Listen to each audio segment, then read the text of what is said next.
Assalamualaikum, selamat malam semuanya. Selamat datang di acara berita paling terkenal Saintero Singkawang, yaitu Singkawang News. Bersama saya Afif Ayu Pratama yang akan menjadi pembawa berita Anda pada malam hari ini. Baik, kita masuk ke berita paling banyak yang dibicarakan oleh masyarakat di Singkawang, yaitu adanya tentang kegiatan pelaksanaan pilkada yang dilakukan secara serentak khususnya di kota Singkawang. Untuk meningkatkan partisipasi masyarakat dan mendukung tahapan pilkada serentak tahun 2024 KPU, Kota Singkawang melakukan sosialisasi tahapan pemilihan gubernur dan wakil gubernur Kalimantan Barat dan wali kota dan wakil wali kota Singkawang tahun 2024. Kesuksesan penyelenggaraan pilkada ini akan menjadi Singkawang sebagai kota tolak ukur kematangan dan atau kedewasaan politik. Dua narasumber yaitu Ketua PPK dan Ketua PPS yang akan diwawancarai langsung dengan rekan saya, yaitu Adelia dan Rizky Pandu. Selamat malam, saya Rizky Pandu Ransyah.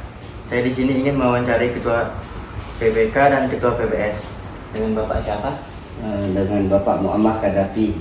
Oke Pak, maaf sebelumnya, kalau boleh tahu apa sih itu PPK dan PPS di KPU? PPK dan PPS itu, PPK adalah panitia pemilihan kecamatan, itu di tingkat kecamatan adanya. Sedangkan PPS adalah panitia pemungutan suara, di mana untuk lokasinya di setiap kelurahan, khususnya yang sekarang ini di Kelurahan Goban. Pertanyaan kedua, tugas utama untuk PPK dan PPS apa aja Pak ya? Tugas utama itu untuk tingkat paling bawah adalah PPS. PPS itu tahapan melakukan rekrutmen dari tahapan Pantangli, perekrutan KPPS. Setelah itu hasil pengikutan itu akan dilaporkan ke tingkat PPK. Di sini tugas PPK adalah menghimpun laporan-laporan yang dilakukan oleh setiap PPS yang ada di kelurahan di Kecamatan Singkawang Tengah untuk dilaporkan ke tingkat KPU. Itu tugas yang pertama. Tugas yang kedua itu mensosialisasikan pemilu, khususnya sekarang ini pilkada tahun 2004 untuk pemilihan gubernur dan wakil gubernur serta wali kota dan wakil wali kota Singkawang untuk pemilihan di tanggal 27 November tahun 2024. Dan pertanyaan terakhir saya untuk Bapak, untuk saat ini tahapan apa aja yang sudah dilakukan KPU melalui PPK dan PPS? Tahapannya itu kalau melalui PPK dari PPS dulu, dari tingkat paling bawah, tahapan-tahapan yang sudah dilakukan. Yang pertama itu diawali perekrutan Pantangli dan tugasnya itu mendata para pemilih yang ada di lingkungan RT masing-masing. Itu tahapan yang pertama. Setelah Pantangli melakukan tugasnya, mereka akan kita plenokan yang disebut rapat pleno terbuka DPSHP, daftar pemilih hasil pemutahiran. Setelah hasil pemutahiran akan diplenokan kembali di tingkat PPK, di mana seluruh PPS itu melaporkan hasil data yang sudah dilakukan oleh setiap Pantangli yang ada di kelurahan. Untuk sedangkan tahapan selanjutnya setelah Pantangli untuk saat ini itu adalah perekrutan KPPS. Perekrutan KPPS itu adalah petugas di setiap TPS yang terdiri dari 7 orang. Di sini untuk pelaporannya sama konsepnya, dari PPS itu merekrut KPPS, setelah hasilnya akan dilaporkan di tingkat KPU. Setelah itu KPU akan dari PPK akan menyampaikan di tingkat KPU untuk dilaporkan bahwa anggota KPPS setiap TPS yang ada di kelurahan yang terdiri dari 7 orang itu anggota dan ketua KPPS dan 2 pamsum atau 2 linmas namanya, itu sudah dilaporkan di tingkat dari bawah sampai ke atas. Itu yang sudah tahapan-tahapan yang saat ini sudah dilakukan. Baik Pak, terima kasih atas penjelasannya. Cuma itu saja pertanyaan dari saya. Mungkin akan dilanjutkan dengan teman saya, Adelia. Oke, siap. Halo, selamat malam. Perkenalkan, nama saya Adelia Finanda. Baiklah, saya ingin bertanya kepada Ibu. Dengan Ibu siapa? Saya Urai Kerapan. Tugas Ibu di sini jadi peran apa ya? Saya sebagai Ketua BPS Kelurahan Bogor. Baiklah. Pertanyaan pertama. Kami mendengar dari media sosial saat ini tahapan rekrutmen KPPS. Apa saja persyaratan untuk menjadi anggota KPPS, Ibu? Untuk menjadi anggota KPPS itu syarat yang paling utama adalah warga negara Indonesia berusia 17 tahun sampai dengan umur 55 tahun. Kedua, dia harus menyertakan surat pendaftaran. Terus surat pernyataan. Pernyataan itu artinya bahwa dia menyatakan dirinya itu memiliki jiwa netralitas. Ketiga, ada namanya daftar riwayat hidup. Nah, daftar riwayat hidup itu untuk melihat rekam jejaknya dari pendidikan sampai tingkat kepemiluan sampai organisasi apa aja yang diikutinya. Nah, selanjutnya harus melampirkan KK, surat keterangan sehat, terus ada KTP, ada ijazah, nah terus ada lagi pas foto. Nah, selain itu sekarang kan open recruitment dan bersifat online. Nah, kita juga ada link dan di mana di link tersebut berbentuk Google formulir yang berisikan tentang identitas serta kelengkapan administrasi, dan juga di situ ditanyakan apakah yang bersangkutan itu memiliki BPJS kesehatan, terus apakah memiliki BPJS ketenagakerjaan, terus ditanya juga NPWP dan sebagainya. Nah, untuk adik-adik yang sudah berusia 17 tahun boleh mendaftarkan dirinya untuk menjadi petugas KPPS. Nah, pertanyaan kedua, Ibu. Mengenai anggota KPPS, terdiri berapa anggota dalam satu TPS, dan apakah setiap anggota KPPS dalam satu TPS mempunyai tanggung jawab dalam pelaksanaan pilkada serentak? Ya, dalam satu TPS itu memiliki 7 orang anggota panitia TPS. Nah, dilengkapi dengan 2 orang pamsung. Pamsung itu bertugas untuk menjaga keamanan di pintu keluar dan pintu masuk. Nah, sedangkan 7 orang anggota KPPS tersebut mempunyai tugas dan kewajibannya masing-masing. Artinya, di dalam TPS tersebut mereka akan sudah terbagi siapa aja dan bagaimana pekerjaan mereka. Contoh, saat kita pemilu pilkada nanti, boleh adik-adik lihat KPPS itu 7 itu menjadi dibagi masing-masing 7 pokok. Nah, KPPS 1, 2, 3 itu berada di meja utama. Artinya KPPS 1 itu sebagai ketua merangkap anggota. Nah, KPPS 4, 5 itu bagian pendaftaran. KPPS 6 dia di kotak suara, artinya mengarahkan para pemilih agar tidak salah masukkan surat suara ke dalam kotaknya. Nah, di KPPS 7 ada yang namanya tinta. Nah, penjaga tinta itu adalah memberikan tanda bahwa kita telah memberikan hak pilih kita. Jadi nanti kalau ada saat pilkada, adik yang udah berusia 17 tahun itu kan wajib memilih itu.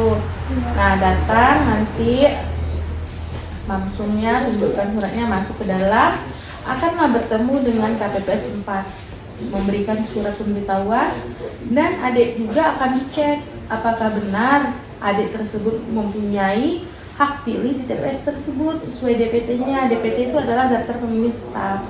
Nah, daftar pemilih tetap itu dia mempunyai, biasa dicek secara online, bisa secara online.